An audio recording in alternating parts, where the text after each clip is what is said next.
Selamat pagi, Pak. Oke, Bagaimana perasaan hari ini, Pak? Apakah Pak merasa lebih baik lagi? ya lebih tenang ya Pak, jadi lebih tenang dari kemarin-kemarin. Apakah ada yang ingin diceritakan, Pak, atau ingin disampaikan? Ya masih bayang-bayang saja menjadi emosi lagi kadang gitu. Baik, jika Bapak emosi itu bisa lakukan latihan kita yang kemarin itu ya, Pak. Ya, Apakah Bapak sudah melakukannya kemarin, Pak? sudah. Baik, Pak, bagus sekali. Bapak sudah melakukannya sesuai dengan jadwal ya, Pak. Eh, saya lihat Bapak hari ini lebih ceria ya, Pak. Iya, Dan sudah jauh lebih tenang, Pak. ketawa-ketawa ini Pak. Iya, Pak. Boleh ceritakan kepada saya, Pak, kenapa hari ini merasa senang sekali, Pak? Ya senang aja gitu, bisa mukul kasur, mukul bantal gitu Pak. Nah, Ada yang sangat dilampiaskan gitu. bermanfaat ya, Pak. Berarti latihan kita kemarin, Pak, Ya, bisa mengurangi emosi Bapak itu. Nah, saya lihat kemarin Bapak sudah bisa mengontrol marah. Bagaimana caranya, Pak? Pak mengontrol marah itu dengan cara apa aja, Pak? eh, kemarin tuh yang pertama napas ya, napas dalam. Betul sekali, Pak. Dalam. Kemudian yang kemarin, Pak, yang kedua? Mukul bantal dan kasur. Betul sekali, Pak. Bapak sudah bisa melakukannya itu ya, Pak. Ya, Baik, bagaimana kalau kita hari ini mencoba teknik yang lain lagi, Pak? Yaitu dengan cara melakukan komunikasi atau melakukan melampiaskan marah itu dengan cara verbal, Pak. Yaitu dengan cara ucapan atau omongan. Apa yang Bapak ketahui tentang teknik ini, Pak? Apakah Bapak sudah tahu atau belum, Pak? belum. Belum tahu ya, Pak. Hari ini kita akan berlatih dengan teknik ini, yaitu mengontrol emosi Bapak dengan cara verbal, Pak. Apakah Bapak bersedia untuk mengikuti latihan ini? Ya, Baik, untuk waktunya mungkin sekitar 30 menit saja, Pak, seperti yang kemarin saja. Untuk tepatnya mungkin di sini ya, Pak. ya, Baik, kita akan mulai latihan kali ini, Pak. Jadi, Pak, menyampaikan rasa marah dengan kata-kata merupakan suatu bentuk ekspresi verbal, Pak. Untuk mengungkapkan marah Bapak atau perasaan Bapak tanpa menggunakan kalimat yang bisa menyakiti orang lain. Jadi Bapak itu bisa bisa mengucapkan kata-kata yang membuat Bapak marah itu dengan cara yang halus ya, Pak, tidak dengan cara yang kasar.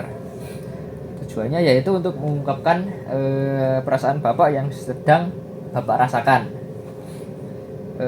Ada beberapa hal yang perlu diperhatikan sebelum melakukan latihan ini. Mungkin seperti menjaga diri Bapak supaya tetap tenang dan jangan menggunakan kalimat yang kasar atau bisa menyakiti orang lain ya, Pak. Kemudian kita akan mulai ya, Pak. Sekarang coba Bapak bayangkan sesuatu yang biasa membuat Bapak marah.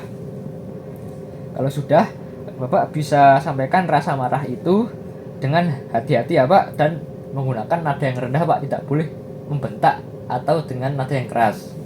Itu, Pak. Contohnya seperti ini. Pak, aku tidak suka kamu bicara seperti itu. Coba Bapak ulangi, Pak. Pak, saya tuh tidak suka Bapak bicara seperti itu, Pak. Saya sakit hati, Pak. Nah, Gitu. seperti itu, Pak. Bagus sekali ya, Pak. Suara Bapak itu sudah lebih jauh lebih halus, Pak, daripada yang kemarin, Pak.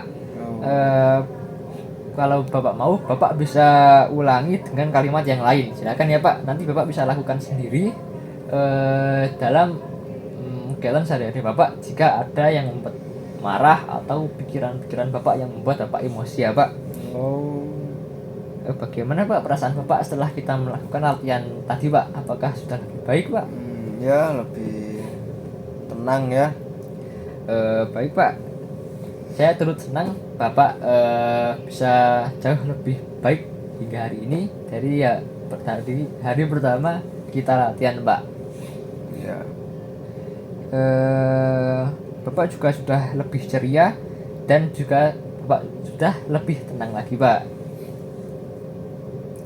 Untuk kegiatan besok mungkin kita akan melakukan latihan mengontrol marah secara spiritual ya, Pak. Untuk besok kita akan berlatih dengan cara beribadah, Pak. Bapak Muslim kan, Pak? iya.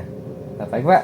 Besok kita akan belajar cara untuk beribadah yang benar, yaitu dengan mungkin awalnya kita akan berwudu, kemudian kita akan melakukan ibadah untuk sholat ya Pak, untuk Bapak yang Islam. Oh. Apakah Bapak bersedia Pak? Ya. Untuk waktunya mungkin pada pukul 11 lagi Pak, sama seperti tadi. Untuk tempatnya kita akan lakukan untuk awalnya di sini, dan kemudian untuk saat kita melakukannya kita akan melakukan di musola aja Pak. Ya. Baik, apakah ada yang ingin ditanyakan lagi? Saya jujur jarang sholat Pak, untuk bantu ya di Baik, Pak. bimbing. Besok saya akan bantu untuk Bapak beribadah, untuk mengajarkannya cara benar ya Pak. Ya. Mungkin itu bisa membantu Bapak untuk mengontrol emosi Bapak. Apakah Bapak bersedia Pak? Ya. Bersedia nggak Pak?